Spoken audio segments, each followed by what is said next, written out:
तो सभी बच्चों को आज की क्लास में बहुत बहुत स्वागत है। सभी बच्चों को आज की क्लास में स्वागत है। Welcome welcome. तो आपको एक काम करना है, सभी को बुलाना है जल्दी से, ताकि मैं जल्दी से आपके साथ सैम्पल पेपर डिस्कस कर सकूं। सैम्पल पेपर ही डिस्कस नहीं करूंगा, बहुत सारे एनालिसिस भी आपके सामने पेश करूंगा। मैंने काफ़ी कुछ एनालिसिस कर रखे हैं यहाँ पर अपने सामने, वो एनालिसिस भी आपको मैं शो करूंगा इस सैम्पल पेपर के माध्यम से कि सीबीएसई आपसे क्या चाहता है, क्या उम्मीद करता है, कितने मार्क्स की केस स्टडीज आने वाले हैं, कितने वैल्यू बेस्ड क्वेश्चन हैं, कितने डायरेक्ट क्वेश्चन हैं। ये सारी चीज़ें मैं आज के आपके साथ डिस्कस करने वाला हूँ इस क्लास में। तो मैं यहाँ पे बिल्कुल भी टाइम वेस्ट नहीं करूँगा और शुरू करते हैं। हेलो गुरुनंदन भाई, सात्विक, जितने भी लोग आ चुके हैं सभी को गुड आफ्टरनून, वेलकम। थोड़ा सा 5-10 मिनट लेट, 5 मिनट लेट हो गया, एक तो स्ट्रीम की नहीं चालू हो रही थी, पता नहीं क्या हो गया था। अब सब सही है। तो देखो यार, जैसा कि आप सभी को पता है कि हम यहाँ पे सैम्पल पेपर डिस्कस कर रहे हैं टर्म 2 का। सीबीएसई ने ये जो सैम्पल पेपर दिया है अभी टर्म 2 के लिए हमारे सामने ओपन हो चुका है, मैंने ओपन कर लिया आपके सामने। तो हम लोग इसी सैम्पल पेपर को यहाँ पे डिस्कस करने वाले हैं। आपके बिजनेस स्टडीज़ का सैम्पल पेपर है, आपका बिजनेस स्टडीज़ का कोड है, सब्जेक्ट कोड है 054, आपको याद कर लेना है। याद क्या करना, आपके एडमिट कार्ड पे लिखा ही होगा वैसे। Good afternoon. तो इस सैम्पल पेपर को देखकर हम एक चीज़ तो अंदाज़ा लगा सकते हैं, इस पूरे सैम्पल पेपर को आपने देखा होगा अगर गौर से, तो हमारा इस बार ऑब्जेक्टिव्स नहीं आने वाले हैं। जो बच्चे यहाँ पे उम्मीद किए हुए थे कि सर ऑब्जेक्टिव्स आएंगे क्या, मल्टीपल चॉइस क्वेश्चंस आएंगे क्या, तो अब वो नहीं आने वाले हैं। ये बिल्कुल कंफर्म हो चुका है। ये बात आप कंफर्म कर लीजिए कि आपके ऑब्जेक्टिव्स नहीं आएंगे इस बार। तो जो बच्चे ऑब्जेक्टिव्स के लिए बैठे हुए थे वो तो अब कृपया करके लिखने की प्रैक्टिस चालू कर लें। अच्छा, अब थोड़ा सा सैम्पल पेपर को मैं डिटेल में डिस्कस करना शुरू करता हूँ। ये जो सैम्पल पेपर है इसको सीबीएसई ने फिर से 40 मार्क्स के लिए ही दिया है, जैसा हमें पहले से पता था 40 मार्क्स का ही आएगा। और इसके लिए हमारे पास टाइम जो है वो है 2 आवर्स का, 2 घंटे का टाइम है। लेकिन मैं आपको बता देता हूँ, मैंने सैम्पल पेपर को पूरा रीड किया, उसके बाद मैंने जो एनालिसिस किए हैं, हाँ, उसके हिसाब से मुझे ये पता चला है कि पेपर आपका मीडियम लेवल से थोड़ा सा ज़्यादा लेवल रहेगा। मतलब टफ के आसपास कह सकते हो कि 70-60% पेपर आपका थोड़ा सा हाई लेवल का रहेगा, 30% आपका थोड़ा सा नॉर्मल हो सकता है, इजी हो सकता है। अब मेरा ये कैटेगरी में डिवाइड करने का मतलब क्या है, टफ, मीडियम, इजी। टफ का मतलब मेरा वो रहता है कि ऐसे क्वेश्चंस जो आपको घुमा के पूछे जाएं, जिसमें आपको डायरेक्टली कुछ समझ में ना आए कि क्वेश्चन में पूछा क्या गया है। और मीडियम का मतलब कि थोड़ा सा लाइन पढ़ के आपको समझ में आ जाए कि हाँ कुछ टॉपिक के बारे में बात की जा रही है। और ईजी मतलब सीधे सीधे पूछा जाए कि इस क्वेश्चन का मतलब क्या है, इस क्वेश्चन को एक्सप्लेन करिए, वो मतलब होता है ईजी क्वेश्चंस। अच्छा, अब मैंने जो एनालिसिस किया इस सैम्पल पेपर को देखकर, तो आपको भी यहाँ पे साफ साफ लिख के दिया ही हुआ इन्होंने कैसे कैसे क्वेश्चंस आने हैं। मैं आपको एक बार थोड़ा डिटेल में डिस्कस कर देता हूँ। पहले तो हम क्वेश्चंस पढ़ लेते हैं, फिर एनालिसिस कर लेंगे, ठीक है। पहले हम क्वेश्चंस पढ़ लेते हैं कि क्वेश्चंस कौन कौन से दिए हैं। कुछ चैप्टर्स ऐसे हुए होंगे जो आपने पढ़ लिए होंगे, कुछ चैप्टर्स ऐसे होंगे जो आपने नहीं पढ़े होंगे। सबसे पहला क्वेश्चन आपके सामने है, identify and explain the 2 sources of recruitment. 2 source of recruitment बताने हैं विच कैनॉट बी यूज्ड, जिनको हम यूज नहीं कर सकते। समझ रहे हो, यहां पे ये नहीं पूछा जा रहा कौन से सोर्सेज को यूज कर सकते, ये पूछा जा रहा है which cannot be used when the existing staff is insufficient और does not fulfil the eligibility criteria of the job field. जिसमें जो हमारे पास ऑलरेडी काम कर रहे हैं लोग, वो जहां तो इनसफिशिएंट है, वो पर्याप्त नहीं है, या फिर वो उस क्राइटेरिया को मैच नहीं कर पा रहे हैं जिस हिसाब की जॉब है। तो इनका मतलब है जो हमारे पास पुराने स्टाफ है उससे हमारा काम नहीं चलेगा और एक्स्ट्रा स्टाफ लाना पड़ेगा। तो आपको वो 2 सोर्स ऑफ रिक्रूटमेंट बताने हैं जो हम इस कंडीशन में यूज नहीं कर सकते। वो है इंटरनल सोर्स ऑफ रिक्रूटमेंट, और इंटरनल के अंदर है ट्रांसफर और प्रमोशन। इन दोनों को हम यहाँ पे यूज नहीं कर सकते। इन दोनों को पहचानना था और इन दोनों को एक्सप्लेन करना था। हाफ मार्क्स था आइडेंटिफाई करने के लिए, दोनों को हाफ मार्क्स, और हाफ मार्क्स था आपका उनको एक्सप्लेन करने के लिए। तो टोटल मिलाकर आपको एक नंबर मिल जाता। आधा मार्क्स मिलता आपको सिर्फ नाम लिखने का, आधा मार्क्स मिलता उनको एक्सप्लेन करने का, एक पॉइंट को। तो दोनों को करते तो 2 मार्क्स से हो जाते। अच्छा, दूसरा है mica limited is dealing in the all type of cosmetic product. It enjoyed increased demand for its product during the last few years. For the purpose of expansion, the company needs 100 crore of additional capital. The company decided to raise fund through equity share. Company को 100 करोड़ रुपए चाहिए, company equity share से इकट्ठा करेगी। Chirag Kapoor, the financial manager of the company, recommended that shares may be sold through issuing houses और brokers के थ्रू हम अपने शेयर्स को बेचेंगे, डायरेक्टली नहीं जाएंगे बेचने के लिए। Identify the method of recommendation by mister Kapoor through which the company is raise fund through the expansion purpose. यहाँ पे कंपनी प्राइमरी इशू जो होता है, हमारा प्राइमरी मार्केट होता है, उसके अंदर बता रही है प्राइमरी मार्केट में इशू करने का मेथड कौन सा यूज किया है। तो यहां पर कंपनी ने जो मेथड यूज किया है वो आपको यहां पे बताना था। और अभी हमने फाइनेंशियल मार्केट चैप्टर नहीं पढ़ा है, कहीं पर भी मैंने अभी नहीं पढ़ाया आपको। फिर भी जिन लोगों ने पढ़ा हो उनको पता होगा यहाँ पे जो मेथड यूज किया जा रहा है वो इशू थ्रू ब्रोकर वाला मेथड यूज़ किया जा रहा है। ब्रोकर्स के थ्रू हम अपने शेयर्स को इशू करेंगे, वो वाला मेथड यहाँ पर यूज़ किया जा रहा है। मैं आपको वो भी बता देता हूँ कि उस मेथड का नाम क्या है। उस मेथड का नाम है, हम लोग, एक होता है, देखो, एक होता है आईपीओ के थ्रू इशू करना, एक होता है आईपीओ के थ्रू इशू करना, एक होता है आप ब्रोकर्स के थ्रू इशू कर सकते हो, एक हो सकता है कि आप सिर्फ खास लोगों को ही इशू कर सकते हो, और एक होता है कि हम क्या करते हैं, जो पुराने कंपनी के शेयर होल्डर्स होते हैं उनको राइट इशू करते हैं। तो यहाँ पर जो ऑप्शन यूज़ किया जा रहा था वो डायरेक्ट वाला आईपीओ नहीं था, यहाँ पर था offer for sale. Offer for sale वाला ऑप्शन था। जब मैं पढ़ाऊंगा तब आपको ये पता चल जाएगा, अभी पढ़ा नहीं है तो इसलिए आपको कंफ्यूजन हो रहा होगा। ऑफर फॉर सेल ऑप्शन था। अगर डायरेक्टली कंपनी जनता को इशू कर रही होती वो आईपीओ होता, आईपीओ नहीं है, यहाँ पे ऑफर फॉर सेल हो रहा है। चलिए अगला, ये कौन सा चैप्टर का क्वेश्चन था, मैंने पहले लिख लिया किस किस चैप्टर के क्वेश्चन है, ताकि आपको मैं बाद में, मैं एनालिसिस कर रहा था एक, उसलिए मैंने लिखा था कि ये पहला क्वेश्चन स्टाफिंग का था, दूसरा फाइनेंशियल मार्केट का क्वेश्चन है। अगले क्वेश्चन पे चलते हैं, फिर से स्टाफिंग का क्वेश्चन है, और यहाँ पर सीधे सीधे पूछा गया explain two concept which are the part of exercise which would reveal whether a company is understaffed, overstaffed और optimally staffed। ये स्टाफिंग प्रोसेस का फर्स्ट स्टेप है, वर्कलोड एनालिसिस, वर्कफोर्स एनालिसिस, और फिर दोनों का कंपैरिजन। तो ये वर्कलोड और वर्कफोर्स एनालिसिस यहाँ पर करना था, 2 मार्क्स में क्वेश्चन दिया गया था। Measurement of company progress may involve calculation of certain ratio like gross profit ratio, net profit ratio, return on investment, periodic intervals, at periodic intervals लगातार। Identify the function of management which involved, यहाँ पे controlling की बात हो रही थी। Controlling में मतलब कंपनी की परफॉर्मेंस को मेजर करने का एक तरीका होता है, वही कंट्रोलिंग करना। तो हमने कंट्रोलिंग में ये पढ़ा हुआ है, और यहाँ पे कंट्रोलिंग का सीधे सीधे आपको फंक्शन पहचानना था, और यहाँ पे स्टेप्स पहचानने थे जो यहाँ पे डिस्कस किए गए। तो इसका मतलब कंट्रोलिंग प्रोसेस की बात यहाँ पर की जा रही थी। अब आगे बढ़ते हैं, अगला क्वेश्चन है, mister Pawan Kumar, the CEO of e-commerce company CEO of e-commerce startup which was facing the problem of huge employees turnover, employees बार-बार उनको छोड़कर जा रहे हैं, decided to hold a meeting with the managers to discuss the issue. While addressing the managers in a meeting, he advised that take certain measure which focus on psychological, social और emotional factors। कुछ इन चीज़ों पर जोर देना है ताकि हम employees को मोटिवेट कर सकें। मतलब यहाँ पर एम्प्लॉयज़ को साइकोलॉजिकली मोटिवेट करना है, वो पैसे से पीड़ित नहीं है, उनको कुछ और दीजिए। Explain any 2 fact such measures discuss by him when suggested that job should be made interesting so that job itself become a source of motivation. Job करने में ही मजा आए। Employ should be congratulated for good performance, दूसरा source.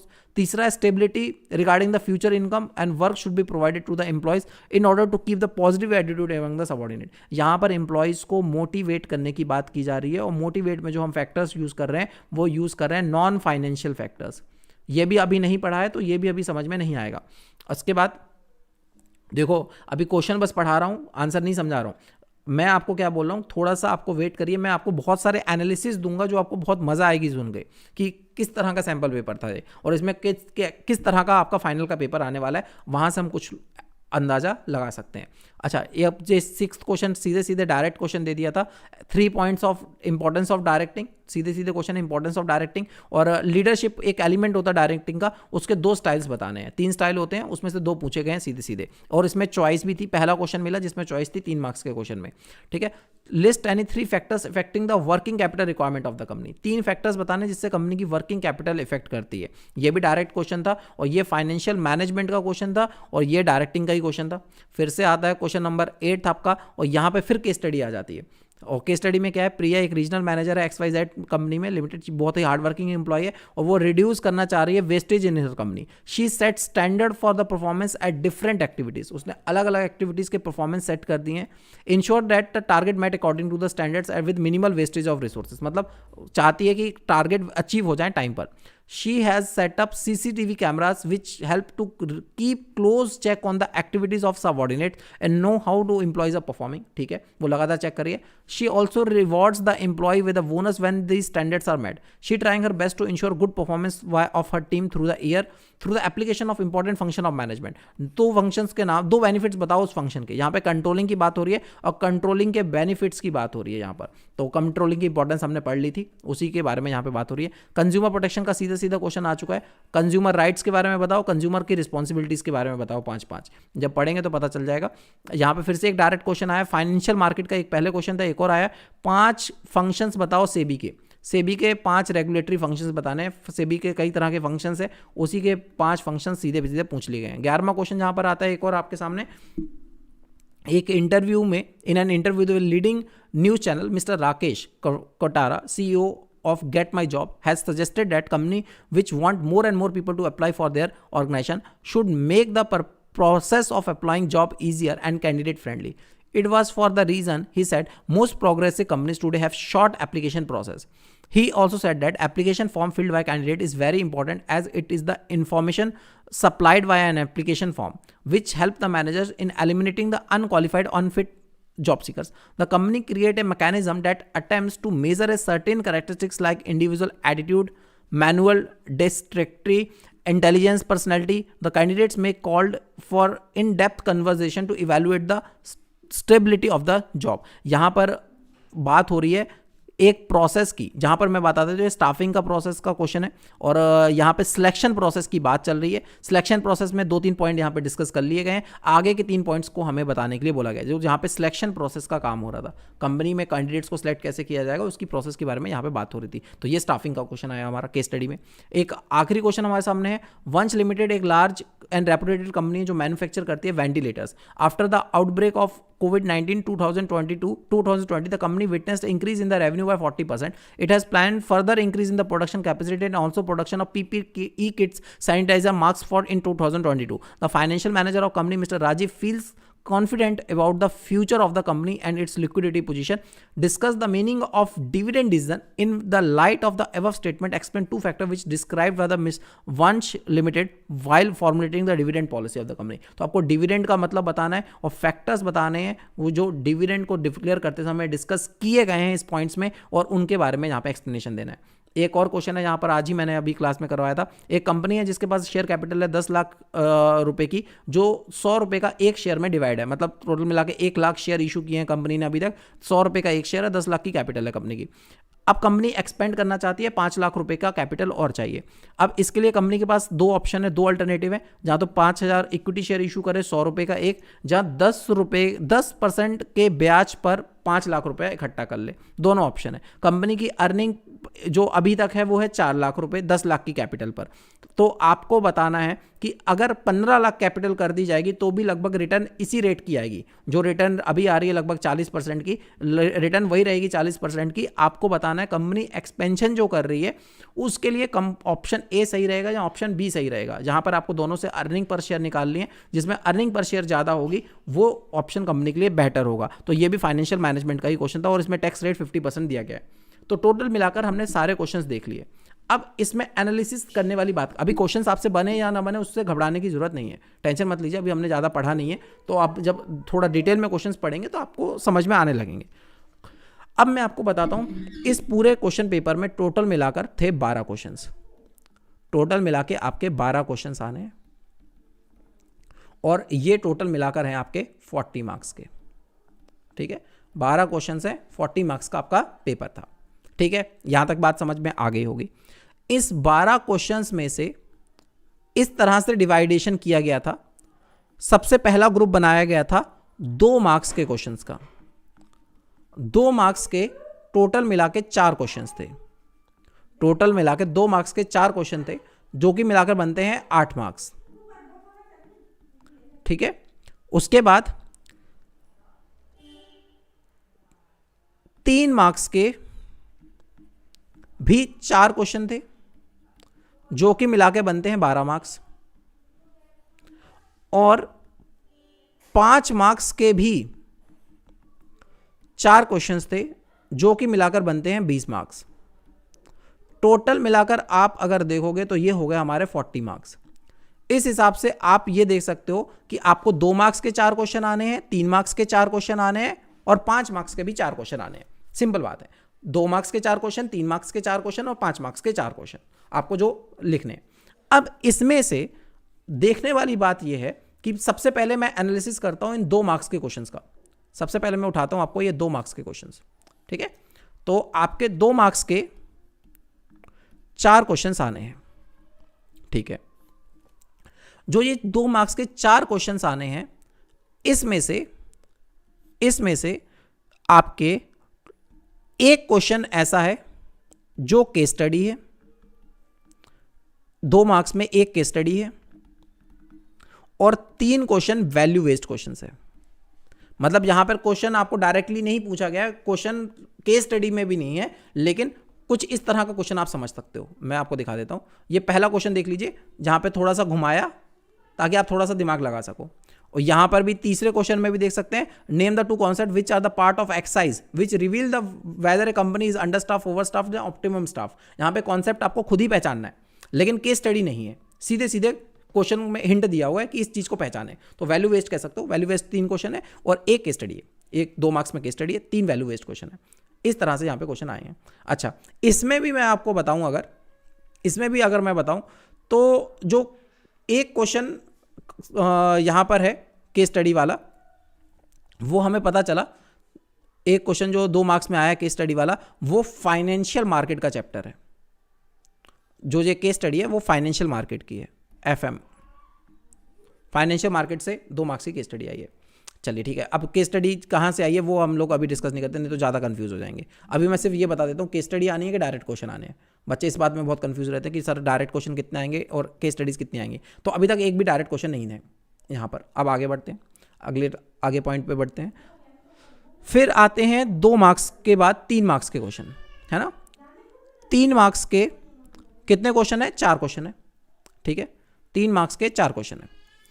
अब इन 3 marks के 4 questions में से 2 केस स्टडीज हैं, 2 क्वेश्चंस जो होंगे वो केस स्टडीज हैं, सीधे सीधे।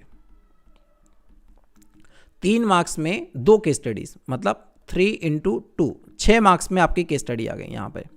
उसके बाद 2 क्वेश्चन केस स्टडी हो गई। तो 2 क्वेश्चन कैसे हैं? 2 क्वेश्चन आपके डायरेक्ट क्वेश्चन है, सीधे सीधे पूछा गया है, इसको एक्सप्लेन करो, उसको एक्सप्लेन करो, डायरेक्टली पूछ लिया गया है। तो यहां पर 6 मार्क्स के आपके डायरेक्ट क्वेश्चन आ गए, ठीक है। और इस 2 जो डायरेक्ट क्वेश्चन है उसमें एक क्वेश्चन के अंदर चॉइस भी है, इसमें एक चॉइस भी मिल जाएगी। चॉइस को हम लोग इग्नोर मार के ही चलते हैं, हम मानते हैं हमें कोई चॉइस नहीं है, हम लोग एज्यूम करके चलना हमारे पास कोई चॉइस नहीं है, ठीक है। तो क्योंकि जितना आप कम चॉइस लेके मन में चलोगे उतना ही आपके लिए फायदा रहेगा। तो 2 question direct question, 2 question case studies. अच्छा, अब आते हैं 5 मार्क्स के क्वेश्चन में। 2 मार्क्स 3 मार्क्स हो गए, अब आते हैं 5 मार्क्स के क्वेश्चन में। तो जब 5 मार्क्स की बात करें तो इसमें भी 4 क्वेश्चन है, 5 मार्क्स के लिए 4 क्वेश्चन है।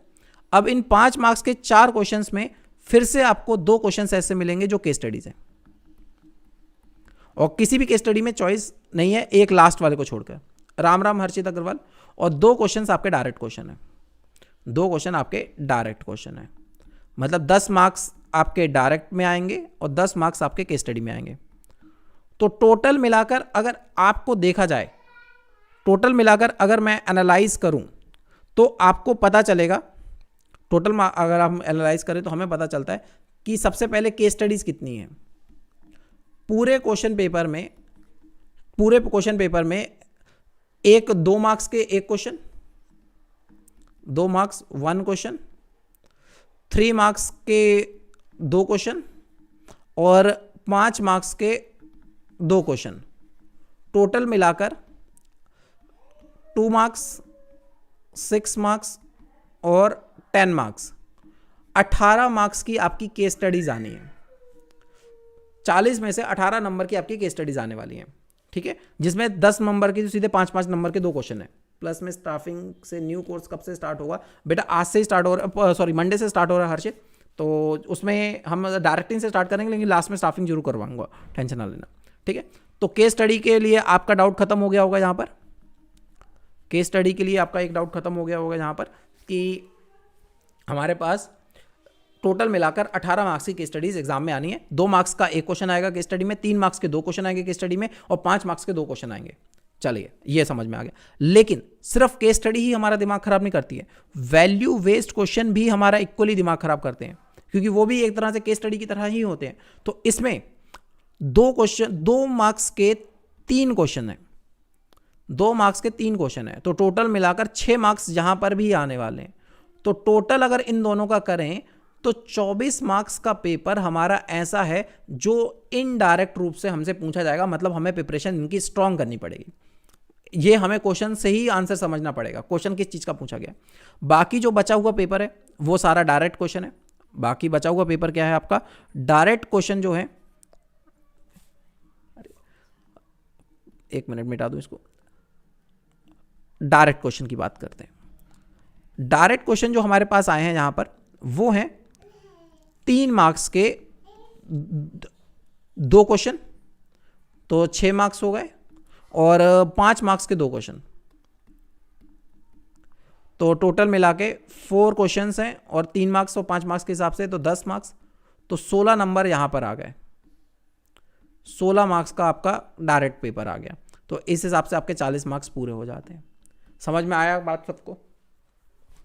इतनी बातें सबको समझ में आ गई? इतनी बातें आपको समझ में आ गई होंगी कि 24 मार्क्स का आपका पेपर घुमाकर आएगा, 16 मार्क्स का पेपर आपका डायरेक्ट आएगा। तो जो बच्चों को पास होने की टेंशन थी कि हम पास हो पाएंगे नहीं हो पाएंगे, तो जहाँ पर आपके पास मौका है, इन डायरेक्ट क्वेश्चंस को अगर अच्छे से कर लोगे तो भी पास हो ही जाओगे।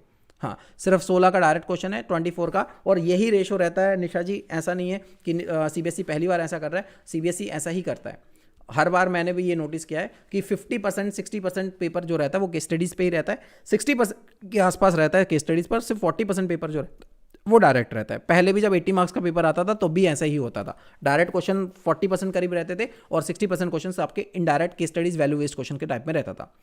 अच्छा, यहाँ तक का एनालिसिस आपको समझ में आ गया होगा।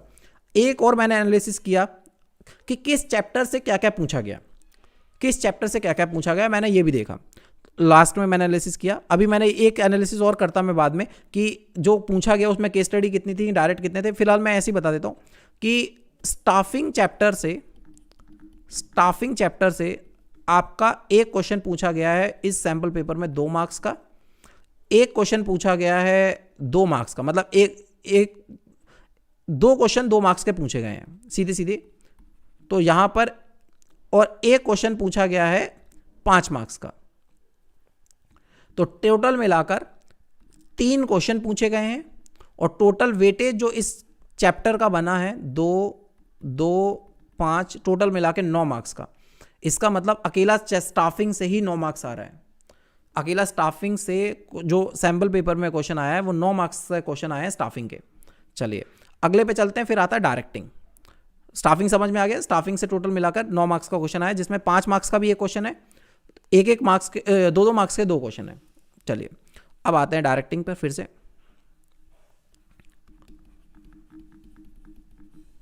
डायरेक्टिंग में एक क्वेश्चन पूछा गया था आपका 3 मार्क्स का और एक क्वेश्चन पूछा गया है फिर से 3 मार्क्स का, मतलब 2 क्वेश्चन पूछे गए हैं 3-3 मार्क्स के।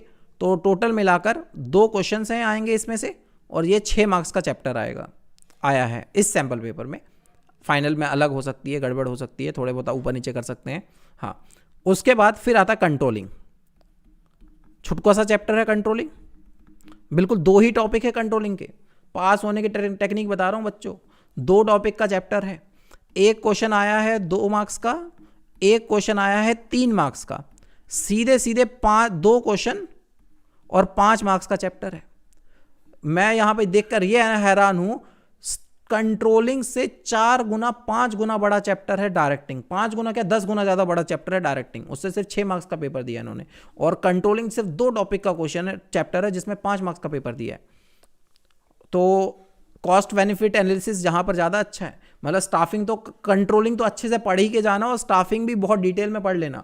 9 और 5 14 मार्क्स यहां से पास हो गए। जो बच्चों को टेंशन हो रही थी पास हो पाएंगे कि नहीं हो पाएंगे, ये 2 चैप्टर पढ़ लो, पास तो यहीं से हो जाओगे बाकी कुछ तो कर ही लोगे।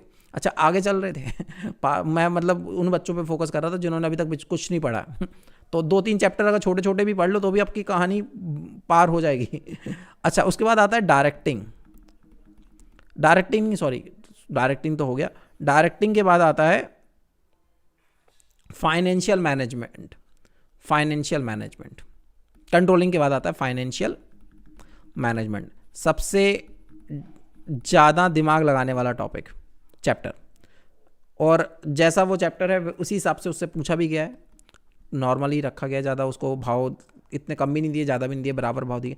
एक क्वेश्चन पूछा गया यहाँ पे 3 मार्क्स में, हाँ तो 3 मार्क्स हो गए, और एक क्वेश्चन पूछा गया यहाँ पर 5 मार्क्स में, और ये जो 5 मार्क्स का था ये केस स्टडी था विद न्यूमेरिकल वाला। ये 5 मार्क्स की जो सीधी सीधी केस स्टडी थी, तो ये, और 3 मार्क्स में भी यहाँ पे केस स्टडी ही थी। तो इस हिसाब से देखा जाए तो टोटल मिलाकर ये चैप्टर आ रहा है आपका 8 मार्क्स का। हाँ, इस चैप्टर से पूछा गया है 8 मार्क्स का क्वेश्चन। फिर आता है आपका एक और चैप्टर अगला वाला इसके बाद, financial management. Financial management, financial management नहीं, sorry, financial market. Financial market जो चैप्टर है उसमें एक क्वेश्चन पूछा गया आपका 2 मार्क्स का और एक क्वेश्चन पूछा गया 5 मार्क्स का, जो कि डायरेक्ट क्वेश्चन था, सेबी के फंक्शंस पूछे गए थे। तो ये कोई चैप्टर आपके लिए इजी रहने वाला है। टोटल मिला के 2 क्वेश्चन आएंगे और 7 मार्क्स का ये आपका चैप्टर रहेगा। और आखिरी चैप्टर बिल्कुल ही इजी चैप्टर, कंज्यूमर प्रोटेक्शन। और इस चैप्टर से टोटल मिलाकर एक क्वेश्चन पूछा गया, वो भी 5 मार्क्स में। टोटल मिलाकर डायरेक्ट क्वेश्चन था, जहाँ तो आप अपने वो राइट्स बता दीजिए या रिस्पॉन्सिबिलिटीज़ बता दीजिए, उनको डिटेल में एक्सप्लेन करना था। 5 मार्क्स का ये था। टोटल मिलाकर ऐसे करके 40 मार्क्स के आपके चैप्टर वाइज डिवीजन कर दिया। तो अगर इस छोटे से चैप्टर को पढ़ लो, बिल्कुल छोटा सा चैप्टर है, 2 ही 3 टॉपिक हैं इसमें भी पढ़ने वाले। जैसा कंट्रोलिंग चैप्टर था, एक ये पढ़ लिया, एक कंज्यूमर कंट्रोलिंग पढ़ लिया, 5 और 5 10, बिल्कुल छोटा सा चैप्टर। और उसके साथ साथ अगर स्टाफिंग पढ़ लिया, टोटल मिला के 19 नंबर का पेपर यहीं पे कंप्लीट हो जाता है हमारा। फिर बचते हैं हमारे बड़े बड़े चैप्टर, डायरेक्टिंग पढ़ना, फाइनेंशियल मैनेजमेंट पढ़ना और फाइनेंशियल मार्केट पढ़ना। टोटल बाकी बचा हुआ 21 मार्क्स जहाँ से कवर हो रहा है। तो मैंने आपको सारे ही डिटेल में एनालिसिस करके बता दिया है। बस एक और एनालिसिस आपको मैं करके दूंगा बाद में कभी, जब टाइम मिलेगा अगर, तो कि किस चैप्टर में, जैसे अगर इसमें स्टाफिंग में 2 क्वेश्चन पूछे गए, एक क्वेश्चन पूछा गया, तो इसमें केस स्टडीज़ कितनी थी। जैसे मुझे याद है ये दोनों ही जो क्वेश्चन थे वो वैल्यू बेस्ड क्वेश्चन थे और ये केस स्टडी थी। उसके बाद डायरेक्टिंग में एक केस स्टडी थी और एक डायरेक्ट क्वेश्चन था, स्टाइल्स ऑफ लीडरशिप पूछा गया था।